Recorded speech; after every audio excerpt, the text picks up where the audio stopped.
السلام عليكم. وعليكم السلام. اشوف انا الله يرحمك الوالدين، انا ما تقوليش لي زيدني في المصروف ولا ما زيدني في المصروف، علاش انا بغيت نزيدك في المصروف؟ علاش انا جيتي كنعطيه، انا كنعطيه. بابا معنا تنهضر مع ماماكم انايا. يا ماما. المهم انا تنهضر مع ماماكم انا، لا ما تقوليش زيدني في المصروف.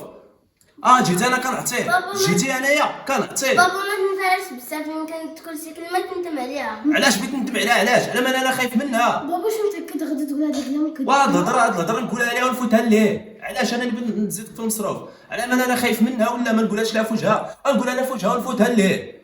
مزيان تبارك الله. ماما منوراك.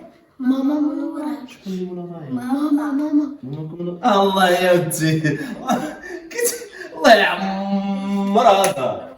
بلا ما تسولوني علاش شتي، حتى الا ما قداش هذاك المصروف نزيدوها ندوبلو ليها المصروف. على عيال رخيصه عندنا ولا؟ والله ودي الهضره اللي كنتي كتقول من قبيله. انا هضره انا ياك قبيله بحال لقيت اني كنعاود لهم تنقول لهم اودي شتي ماماكم الله يعمر هذا وماماكم حتى الا بغات المصروف نزيد ندوبل ليها المصروف. على عيال رخيصه عندنا ولا؟ الله يا ودي.